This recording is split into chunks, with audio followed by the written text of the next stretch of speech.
This is the Monday, September 4th, 2017 episode of The History Author Show. Visit our iHeartRadio channel or subscribe on iTunes to enjoy a brand new episode every Monday morning. Oh, New York ain't New York anymore. How I miss those old pals of mine. The sawdust is gone from the floor where we harmonize sweet Adeline. On the east side, west side, things ain't like before. There are tears in the eyes of the regular guys. Oh, New York ain't New York anymore.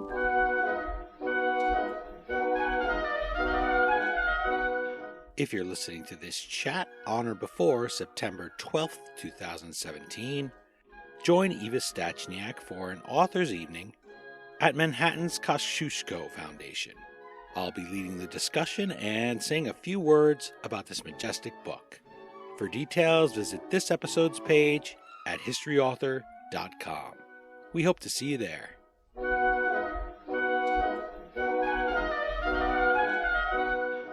Hello and welcome. I'm your host, Dean Karayanis, and this is the History Author Show on iHeartRadio. This week, our time machine travels back to the early 20th century Europe to meet a remarkable dancer who charts a course for success despite the upheavals outside and inside her own family. The book is The Chosen Maiden. It blends fiction and fact in a way that I just love in a novel, while also including cameos by real-life people of the period, such as prima ballerina Anna Pavlova, Coco Chanel, and Pablo Picasso. Our guide on this journey is Eva Stachniak, who has charted a unique course to success herself. She was born in a Poland still behind the Iron Curtain, emigrated to Canada in 1981, and has worked for Radio Canada International and Sheridan College, where she taught English and humanities. She is the best-selling author of The Winter Palace, Empress of the Night, Necessary Lies, and Garden of Venus. Visit her online at evastachniak.com, on Twitter at Eva Stachniak, or facebook.com/Eva Stachniak author. That last name is spelled Stachniak. All right, now that we've settled into our seats at St. Petersburg's Mariinsky Theater, let's join Eva Stachniak and meet the Chosen Maiden.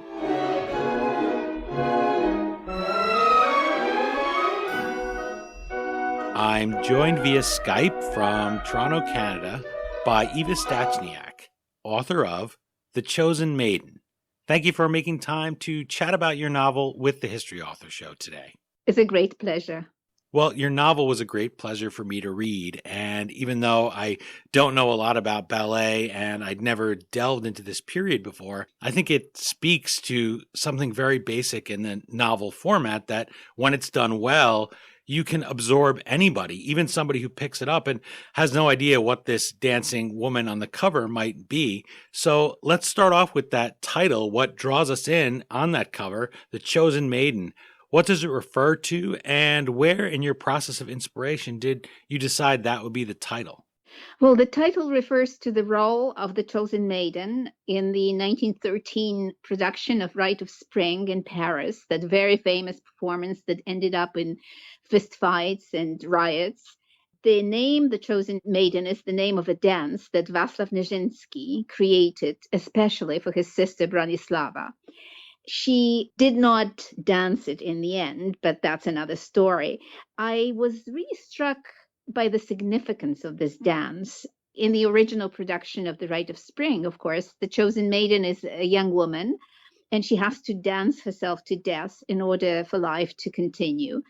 So the role calls for sacrifice and for death.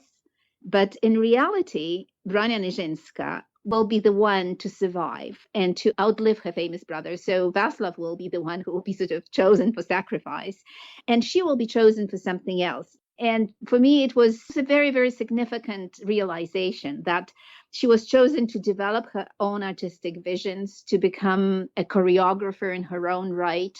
Life had a different chosen role for her. So I like the title. I like the fact that she didn't dance it in Paris. However, she danced the Chosen Maiden in life in a very, very different format.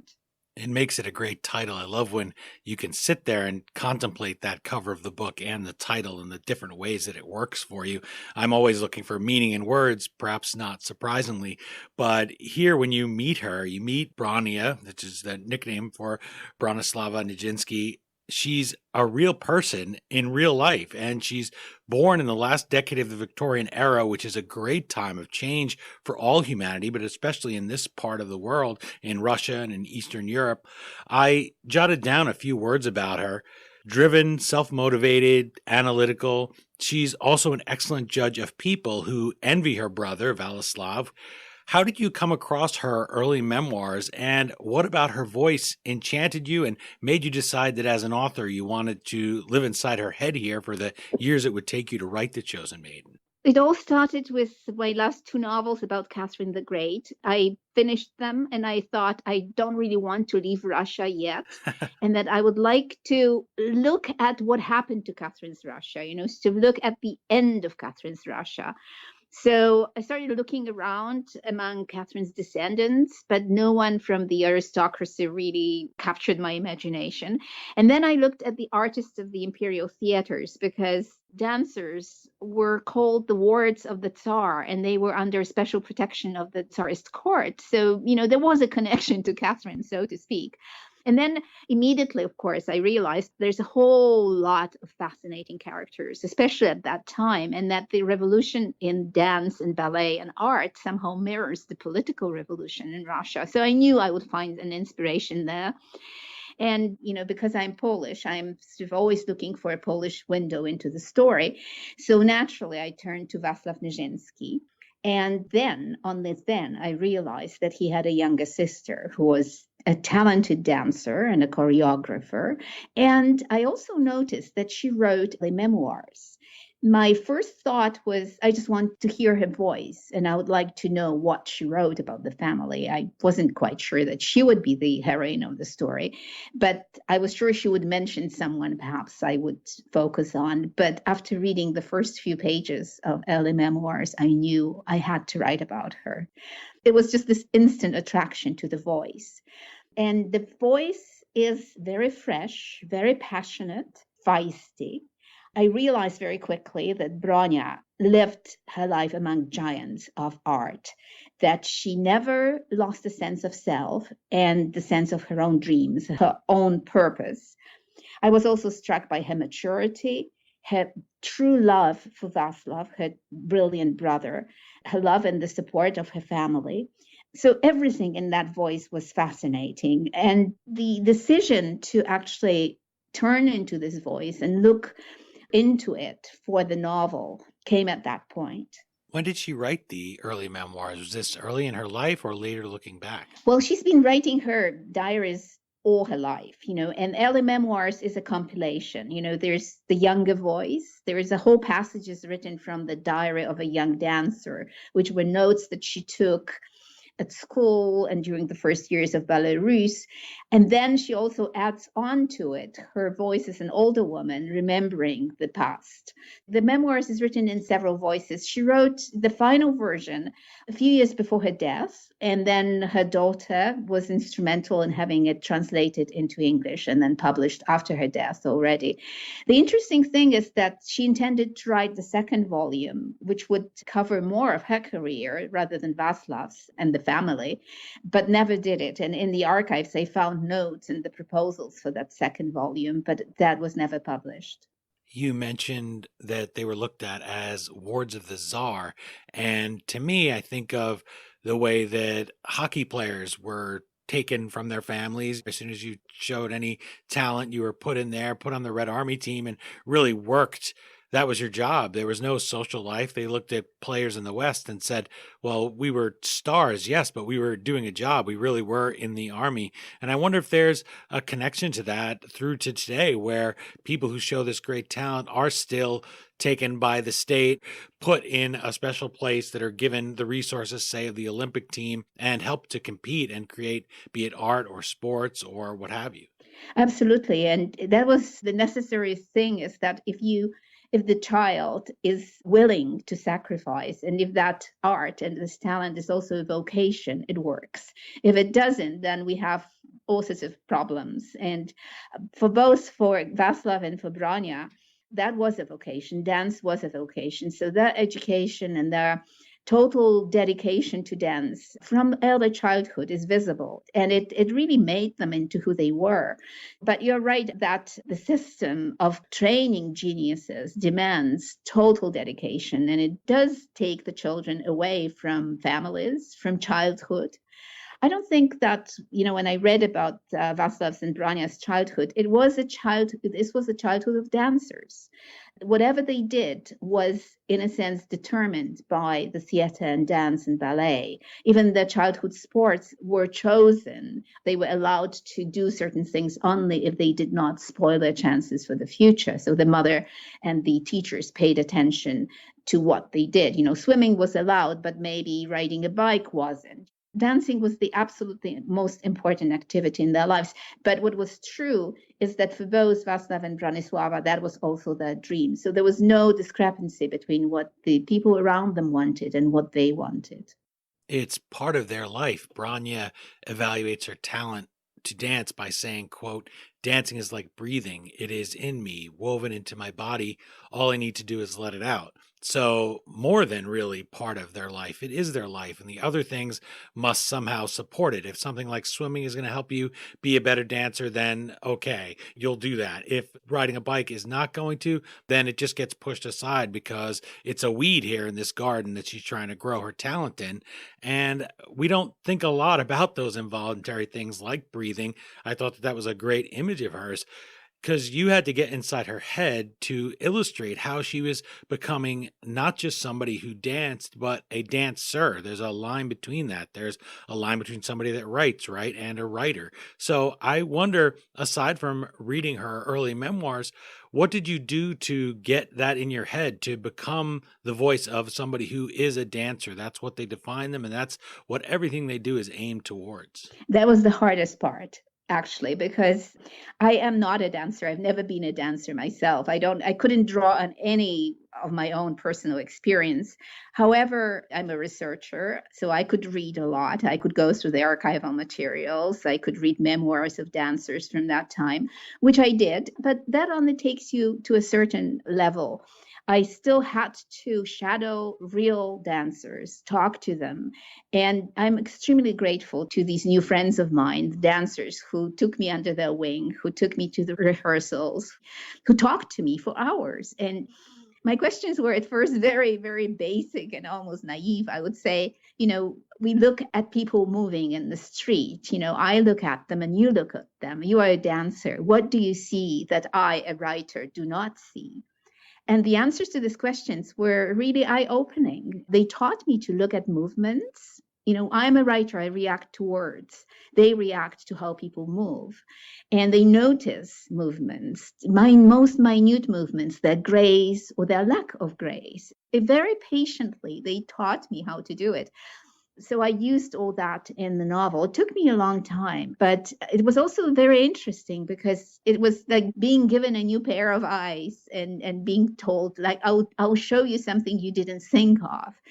That's the pleasure of writing, that you can become someone else and that you can learn to perceive and experience the world through the eyes of another human being. And I love that part of writing. It's my greatest inspiration and the greatest joy.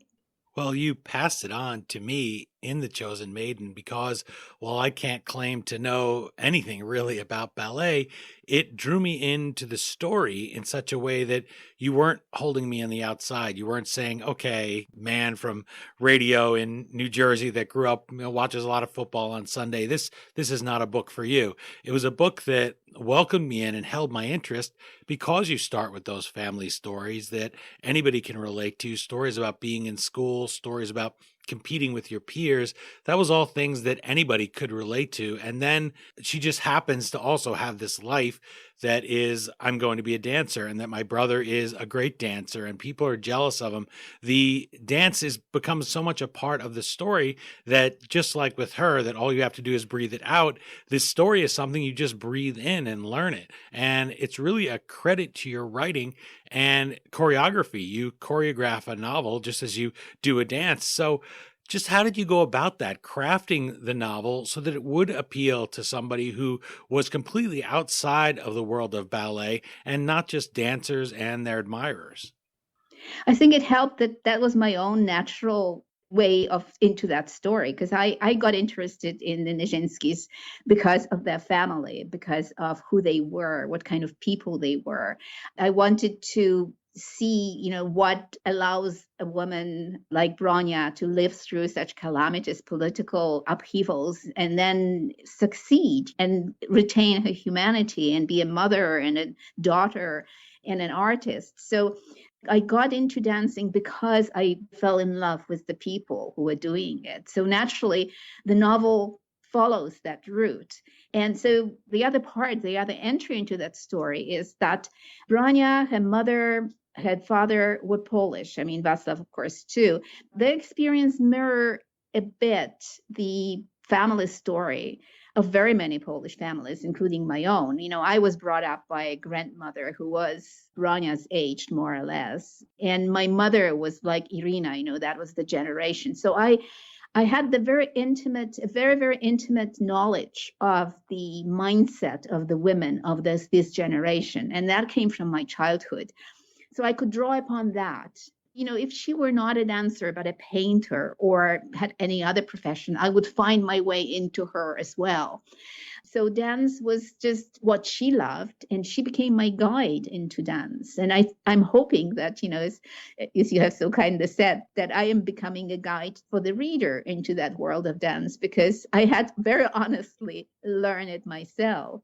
And therefore I can pass it on. It's a new love of mine and very, very deep by now. But it wasn't 3 years ago. I wasn't really that knowledgeable or informed about most of the things relating to dance. But I did have that intimate knowledge of the family structure and the family dynamics that I saw in the Nijinskys. What a wonderful thing to be able to give readers, and a wonderful way to be able to use the novel format to be able to come to somebody and say, you're that kid, maybe, I mentioned sports, the first time you're taken to a baseball game or a hockey game, or you go to a comedy show. That was Mel Brooks. His uncle was a cab driver and somebody gave him 2 tickets and he had to crouch down in the front seat of the cab, Mel Brooks, and then down by the feet because he wasn't allowed to be in the cab empty, without his light on. And he said, I went to that theater the first time and it was just something that blew me away. I didn't stop laughing the whole time. And I said, that's what I want to do. And The Chosen Maiden allows us to do that in book form, and describing something that's so vivid is just incredible when you're able to bring people in such a way that they're enjoying the story almost in spite of themselves. If there's someone like me that doesn't know dance, the most I know was about the Rockettes because I work at Radio City, and downstairs I see Rockettes and there's no mistaking them when you see them walk by, not just because they tend to be tall and they tend to be athletic and they stand out from the other people that are just walking, but you notice how people carry themselves. I have a friend who was a Rockette, and we've talked about this a few times. Her husband happens to be Polish, by the way, but we talk about it and I say, that's just a way to carry yourself, to hold yourself. It's not as if it's something you put down, which I find fascinating about dancers now, having read The Chosen Maiden. It's something that you never stop being that. We say that in the music industry. We say drummers never stop drumming, right? They're always tapping something. If it's a fork, if it's their foot, it's something they always have a rhythm or a song in their head. So this is something you really absorb here. And as a writer, you are able to weave that into everything that she's doing in every facet of her life. It must be wonderful for you to have those actual dancers now come back to you and see the book and enjoy it.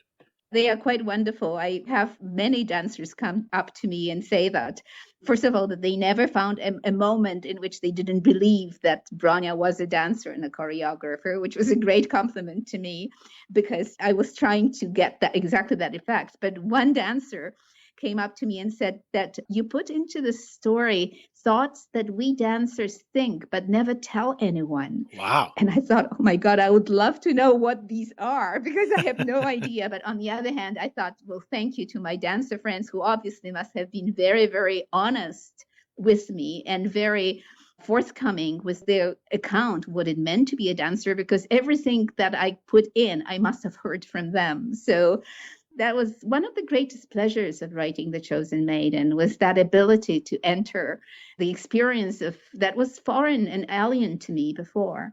Novels are a special challenge for doing interviews because we don't want to give away too much of the plot. For that reason, I like to ask authors to read an excerpt of the book to give listeners a flavor for their prose. You have a little bit for us today, so set up this selection for us and tell the listeners why you chose it to explain and illustrate The Chosen Maiden. So I would like to read a fragment that describes the dance of the Chosen Maiden, which was Branya's dream role, the one that she unfortunately never danced on stage. However, she did learn it, and she danced it for Valaslav during early rehearsals for the Rites of Spring. I would like to read that fragment. The year is early 1913. Valaslav has just asked Bronia to join him at the studio, and that's what happens. This is your dance, Bronia, my brother says.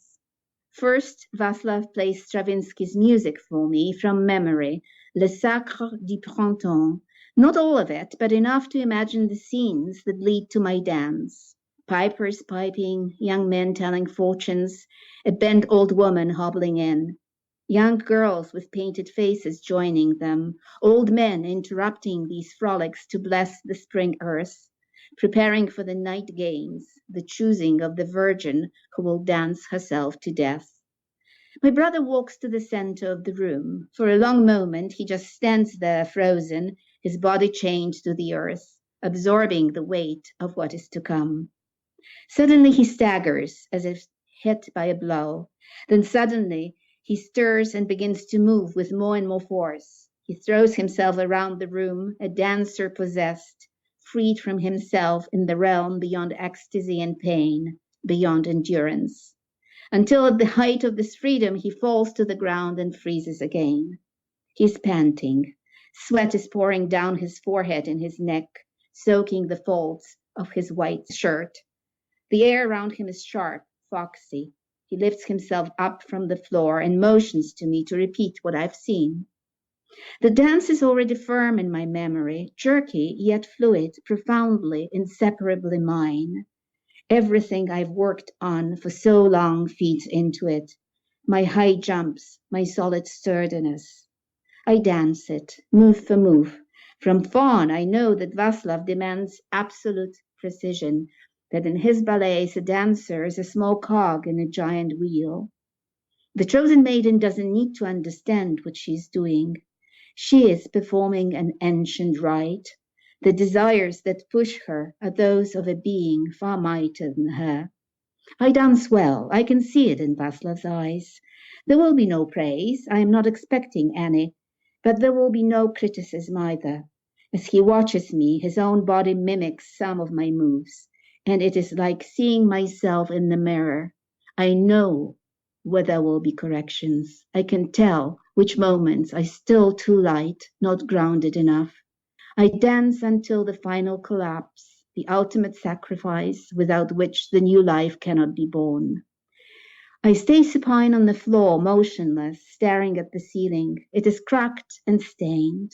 Inside the lamp, a thick, dark layer of insects has gathered, just as in the apartments we lived in a long time ago. Václav bends over me. His hand reaches for mine, lifts me up. He doesn't have to ask me what I think of this dance. My thoughts are like veins on the neck of a horse. They're trembling visible under the skin. The Chosen Maiden is what I want ballet to be. That bold, that powerful, that modern. Incredible, because this is a time you really paint for us Bronia dancing. We don't get to see that a lot in the book. We really, I'm saying see it, but really we never get to see it because we're reading a book. But you paint that so vividly. How long did that take you as you're going through the process to distill that down into something that's so vivid and powerful? Well, some scenes take longer. I don't think this one took that long because by then I saw her. I think that the challenge for writing is I have to see, and then the moment I see, I can write. And then when I see and write, then you, the reader, can also see what I have written. So that visual aspect of it is very, very important. And you're right, we don't have any footage of either Václav dancing or Bronia dancing. They were never filmed. We have some still photographs. Maybe we have a 1 or 2 seconds of Václav in the fawn, a very, very sort of fuzzy picture of him moving. But we have to rely on the description of these dances. So I read a lot of these descriptions, and I was able to see it in my own eyes. And then because of that, I was able to write. And yeah, I'm so glad that you can see it too. That's what I like when I listen to myself, listen for a word that I use, something like see, and then I say, well, take a step back, just like the author does, and say, I'm not really, but you made me feel as if here, just sitting in the studio, I blanked out, and there I am watching them on stage, and I'm actually wanting to clean the bugs out of that light fixture because she deserves something better to stare up at there. That's a fabulous detail. That's something anybody would get, right? And it just shows that she's there in this small area of beauty, and yet there's ugliness and death and other things that are right around her there. So just a great scene. I love that. Thank you. As a Polish family, the Nijinskys are walking a narrow line in Russia. This is another layer, another challenge, which is something wonderful. You put them in the crucible, as they call it, in the plot. And part of that is they're going to have to be better than everybody, and they're going to have to make sure that they don't get in trouble, that they keep their noses clean. How much of this cultural experience that you've spoken about growing up in Poland, dominated by the Soviets at the time, did you draw upon to illustrate her challenge many years before that, growing up in the Chosen Maiden? Well, if you are Polish, you always sort of live watching over your shoulders politically. So Russia is this giant next door. It is dangerous, but it also is fascinating. And what is fascinating is not the political situation in Russia, but the cultural attraction. There's a magnet of Russian literature, Russian music, Russian dance. So even though you may have to be wary of Russia as a political structure, you still read and listen and admire what they have produced. So that was part of my growing up. My grandmother was born under Russian partition. So she was like Eleonora Bereda, Bronia and Václav's mother. She was born what was politically Russia at that time. So she had to go to a Russian school. And I heard these echoes of these stories when I was growing up.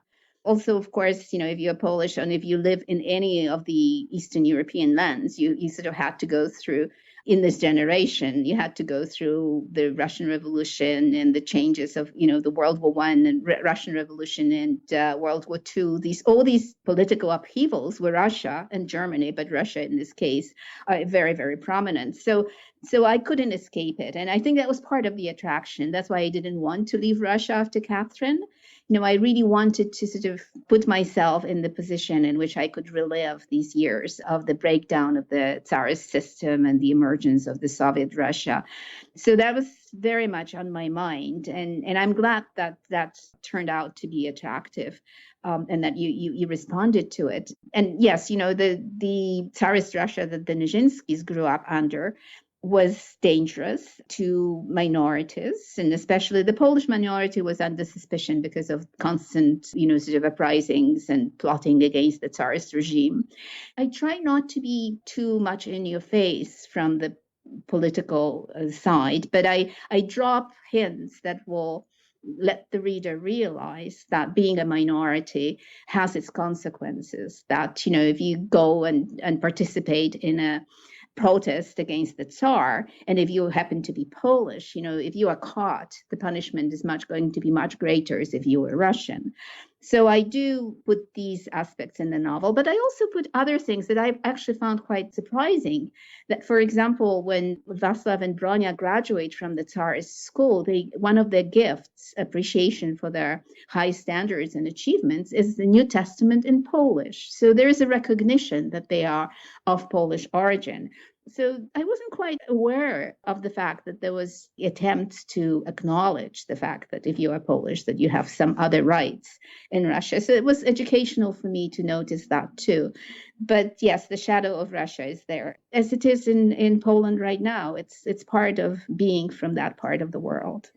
As you spoke, I thought interesting that you decided to move and make a new life in Canada, because my wife being from Canada, I think it's a little bit similar in the cultural impact, because you have a neighbor in an apartment complex and there's a big party next door and very loud, and Canada has Canadian content laws all they want, but they're not going to miss the fact that there's still a draw. There's this romance, there's this loud cultural impact that's coming from right next door. Do you ever notice that sort of thing in Canada, where you are a person that has been able to absorb so much? Because first you're in Poland, you're absorbing Russia and all these other nations that are around you, and then you come to Canada where you're absorbing the whole British Commonwealth feel, everything in Canada and North America, but also the US. Absolutely, yes. And it's this elephant and a mouse story. You're in bed with an elephant, but you're small, even though the Canadian territory is actually physically grand and big. But we do feel dwarfed by our southern neighbor, and yet attracted. The energy, what is coming from the US is exciting and it's frightening. And it's there's this sense of, how can we become Canadian without thinking all the time about the neighbor to the south? And in fact, we cannot. I think we as Canadians sort of define ourselves in opposition to the US, as we in Poland defined ourselves in opposition to Russia and Germany. So I find a lot of parallels, even though Poland, of course, developed this very, very strong national identity. And I think Canada is much slower and didn't need to in many ways, and was never invaded. It was never partitioned. So that sense of national identity is much softer in Canada, which I like, actually. It gives me more freedom, and I can be Canadian in a way maybe I couldn't if I lived in a country like the US. The demand to be patriotic is much softer here. I think it's very compelling to me, but maybe because it's in such contrast to, let's say, Polish national identity or the American national identity. So I think that's part of my love for Canada. We're speaking with novelist Eva Stachniak, who joins us from Toronto, Canada. She's the author of The Chosen Maiden. Her website is evastachniak.com. You can find her at Eva Stachniak on Twitter or facebook.com/Eva Stachniak author. Her last name is spelled Stachniak. The Toronto Star calls The Chosen Maiden, quote, a tale of intrigue, love, betrayal, and redemption, set in the realm of art and artists, exploring the line between dedication and obsession, creation and madness. The Star also says our guest weaves together beautifully the myriad of moments that bring this fascinating family and period to life, unquote. I want to focus on that word, moments. Ballet is very much about hitting things just right, only millimeters between a step and a fall. And listen to me now, I've read this book and see, I know some things about ballet now. They've seeped into my mind. I'm realizing, reading my own question here, how much I've learned. Writing is very similar. For example, you offer vivid descriptions without lingering too long on any one beat. I never felt that I was sitting there in the audience, staring at the stage, waiting for the next act or saying, hurry up already. What were some of your favorite moments in The Chosen Maiden that maybe you had to pare down as much as you might want to linger over them? Or by this point, with you having a bunch of books under your belt, are you pretty good here about having an internal metronome that tells you when it's time to move to the next scene? I am better, but not entirely good. I have to write things that I delete. That's one of my characteristics as a writer. So I write very extensive drafts and then I distill them, and I only know what needs to be distilled after I read them first. So there were scenes like, for example, I spent a lot of time in the early drafts on the creation of specific ballets, like, for example, the Faun, the first ballet that Valaslav creates, because it was such a important, painful, exhilarating time for Bronia. It never happened to her before that she was a clay in his hands and he was modeling the ballet on her. So I think the scene was 3 or 4 times as long in the drafts as it is in the final novel. But then I realized at some point that it's too long. I don't really need to go for that long. All I need is specific moments. But had I not written all of them extensively, I wouldn't know which ones are the pivotal ones. The same with the Kiev section. That had to be cut several times just because it's so easy to be drawn into. This is such a wonderful moment in the Kiev artistic history, the explosion of so many artistic trends, and Branya Nijinsky is there in the middle of it, and she's becoming an artist in her own right, so a very important part of her life. So I had to stop myself from describing every poet and every painter and every artistic director or actor with whom she was friends and who influenced her and whom she influenced at that time. But eventually, it helps to have written other books, and it helps to have a good editor as well. And I had a very good editor who would say, yes, it's fascinating, it's good, but I think we need to cut that scene down to, let's say, half, and letting me choose what I want to keep and what I want to cut. So experience and the process of writing, I'm resigned to the fact that I always write 6 times as much as I need at the end, and then I cut. It's nice to be able to have an editor who'll tell you that, and also to have social media today. I frequently now say to authors, it's nice to be able to have a website, as you do, have a Twitter feed, and be able to share some of that. You can almost fool yourself and say, okay, I'm making this bargain with my inner muse that wants a 6-page scene on one thing, and say, I'll share that later. I'll still get that out there to the readers and talk about this exciting part, but it doesn't have to all go between the covers. It's also better sometimes not to say too much, let the reader wonder. I'm a great believer in secrets and mystery.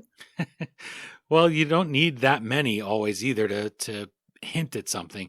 I use the example Eleanor Rigby by the Beatles to illustrate how an economy of words can really be effective. You know exactly what she looks like from that story. You know so much about her by Eleanor Rigby puts on a face that she keeps in a jar by the door.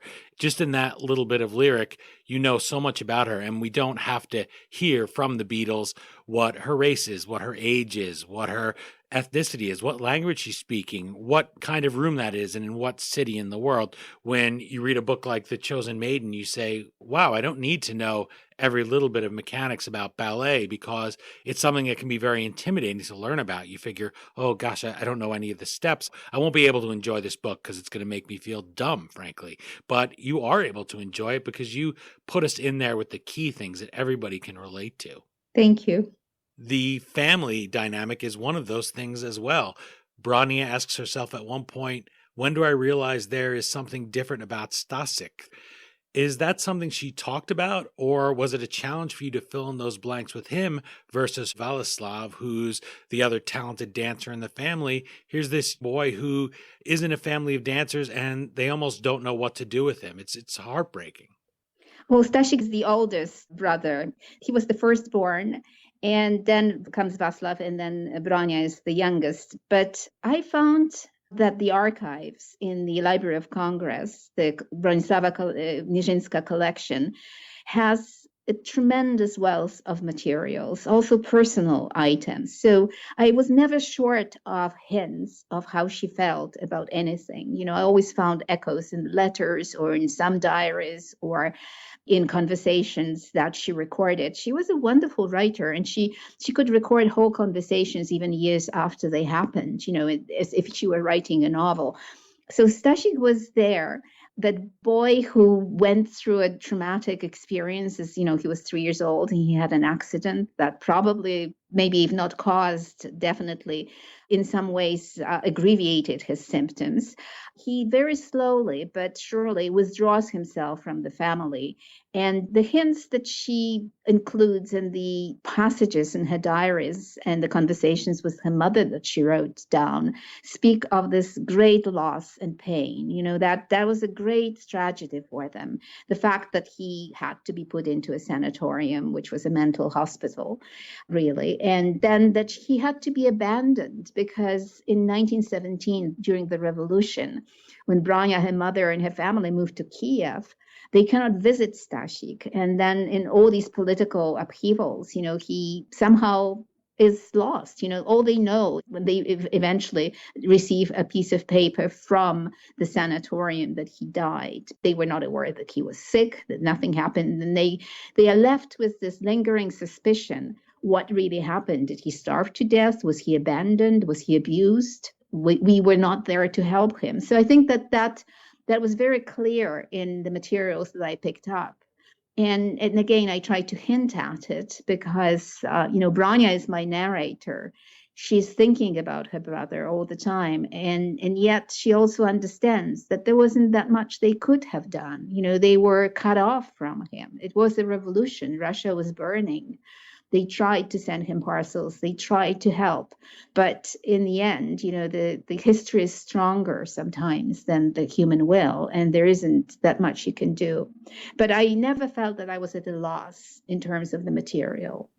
How fortunate for you as a writer to have so much information and such an honest narrator who's giving you so much.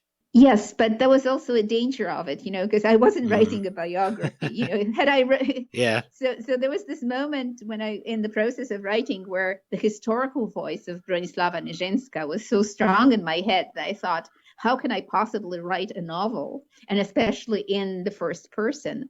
And that took me some time to free myself from it. I had to distill that voice. I had to translate it into contemporary experience of contemporary dancers. I had to go through a lot of mental training and retraining and listening to her just to get the essence of that voice and not to copy it. Because, I think that if the reader wants to hear true historical Bronislava Nijinsky, then pick up her early memoirs, right? Pick up her letters.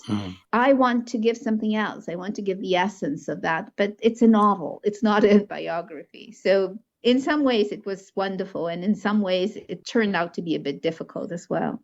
Another thing a great historical fiction book does is make you want to go learn some of the real history. So I certainly appreciated that part. There's a Latin phrase that appears a few times in the book, Homo homini lupus. What does it mean, and what purpose did you want it to serve for readers of The Chosen Maiden? It means man is a wolf to man, and it is a very popular Roman proverb that I heard all my childhood in the Poland that I grew up in, that both my grandmother often repeated it and my mother. A whole generation of men and women in Poland repeated it. For me, when I was growing up, it was a very chilling reminder of what was happening in these, what Timothy Snyder calls bloodlands, the lands of the Eastern Europe that lived through 2 world wars, revolutions, occupations, and now Nazi occupation, Soviet occupation, communist oppression. A kind of a reminder that, first of all, that evil exists and it's real, that not everything will turn out for the best. But also a reminder that you can expect the worst of others. You can expect the good, but you can also expect the worst, that you can be at the mercy of ruthless people, ruthless regimes, and that it takes tremendous courage to stay positive in this world. So for me, it was a very, very great reminder of these times. And I think of the courage of this generation of men and women who lived in spite of it. The Europe, especially Eastern Europe, does not share the North American optimism, the sort of conviction that things will turn out for the best, that perhaps humans are good to each other deep down. I think we are very suspicious of that goodness. We know there is goodness, but that goodness resides in family and friends and very few people around us. So I think I wanted with this proverb that I heard so many times, I wanted the readers of The Chosen Maiden to be aware that that's what these people think. And that's the reason why they are suspicious of others and they maybe sound distant or seem distant. That's the lesson that they've learned from history. If you've ever taken a coat out of the closet, everybody, after, say, the long summer, and you put it on and you put your hand in your pocket and you find that you left maybe $20, $40 in there and you say, all right, I forgot I had that money. That's what that moment is like for me when I realized that you put those words, homo homini lupus, in the mouths of Bronya's mother to pass that wisdom on to her. And now I'm seeing a direct line here between the author, your own experience, and your own mother and grandmother, and hearing this growing up, and the characters you drew. I just find that fantastic. I love that kind of thing. Thank you. Readers will notice that Bronia narrates the Chosen Maiden in the first person present tense. Why that choice? Well, real Bronislava Nijinsky could be very intimidating, especially to the dancers and to people around her who are not her family or friends. I think that part of it was that she felt that she was a woman and therefore had to fight much harder for her position as choreographer. She was also brought up in a much more formal culture, Russian culture and Polish culture. So she insisted on that distance. And I picked up that distance from some of her voice, and I didn't want it in the novel. I wanted the story to be direct, and I wanted the reader to be able to touch her. I didn't want her to tell the story to anybody by herself, because with herself, she won't have to keep any distance. So that was one of the decisions. The difficulty, of course, was that her first person voice exists, as I said already, in the diaries and in the letters, and I had to distance myself from that as well. So difficult choice, but the payoff was wonderful. And I do hear from readers saying that she is extremely close to them, that this first person really puts the reader right into the story. So I think I was right. And if I tried to do anything else, that we would sort of see more of a Bronislava Nijinsky, the real historical character, rather than Branya Nijinsky, my character from The Chosen Maiden. And that word again from that Toronto Star review, the myriad of moments, that writing in the present tense keeps you in that moment with her. You're right there in the shoes, and it's exciting, especially with ballet, when you're always wondering, am I going to miss that step? Am I going to fall? Am I going to hit my mark exactly right? So I thought that was a great way to be reading it, because you're right there with her, taking that journey in her eyes.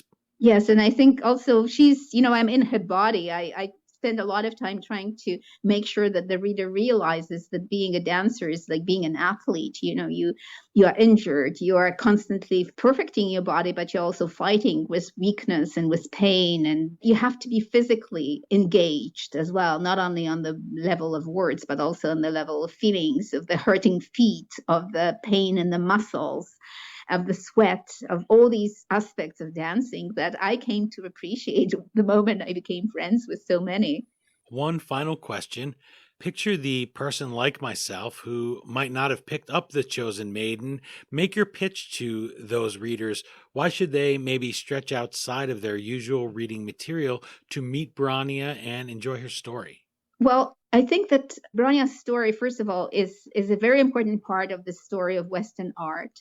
She lived among the giants of dance, Nijinsky, Diaghilev, famous ballerinas, Karsavina, Pavlova, Stravinsky. All these people were people with whom she created her ballets, and that was part of her life. So by reading her story, you are put in a very, very important part of Western cultural history. She witnessed the birth of the modern ballet. She helped form its shape. Her voice is extremely important because from the historical point of view, but also it is important on the personal level, on the very human level, because even if we forget that she is a ballet dancer, we read a story of a very, very strong woman who survived what could have crushed her and managed to raise a family, who was an artist, but also a mother and a daughter, who is a woman who knows what it means to resist the regimes that are trying to engineer her soul, that she is a woman who understands the power of human resilience. So for me, this is the story. that's a very contemporary story in many ways. It's historical, but also contemporary. It does what, for me, historical fiction should do, is to relate the past and the present and retell the past from the position of the present. And I hope that my readers will enjoy it and also get something out of it, some spiritual uplifting, some sense of having witnessed an important moment in someone's life. Well, Eva Stachniak, author of The Chosen Maiden, I am very glad that you put your novel in my hands because I very much enjoyed it. I benefited from watching this amazing medium of dance, something that I wouldn't have thought was even possible to experience this way in a novel. I enjoyed that. I enjoyed taking this route.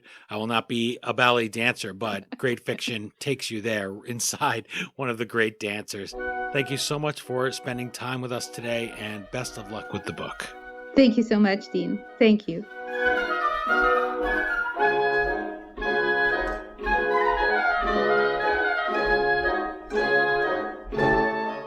Again, the novel is The Chosen Maiden. As always, you can find the Amazon link to purchase your copy at historyauthor.com, and we hope you will click through there, or even navigate via the Amazon banner on our homepage the next time you purchase anything from Amazon. You go to historyauthor.com, we take you to Amazon, and Amazon.com gives us a small portion of every dollar you spend at no additional charge in your shopping cart. For just a few extra taps on your mouse, you can help keep the flux capacitor on our time machine humming like usual. My sincere thanks to Eva Stachniak for joining us and for transporting us back to a wonderful world of art, dance, and some struggle mixed in, all through the eyes of an amazing dancer, a true artist. Visit her online at evastachniak.com, follow her at Eva Stachniak on Twitter, and toss her a like at facebook.com/Eva Stachniak author. That last name is Stachniak. And while you're at it, let us know what you think of the book and the interview on Twitter at HistoryDean or facebook.com/historyauthor. That's it for this installment of the History Author Show. I hope you'll join us for next Monday's all-new interview right here on iHeartRadio. And if you're an iTunes subscriber, please take a minute to leave us a review. Well, until our next trip into the past together, thanks so much for time traveling with us today, and have a great week. We still call it Broadway, but what's in a name? Take it from Georgie, it isn't the same. On the east side, west side, things ain't like before. There are tears in the eyes of the regular guys. Oh, New York ain't New York anymore.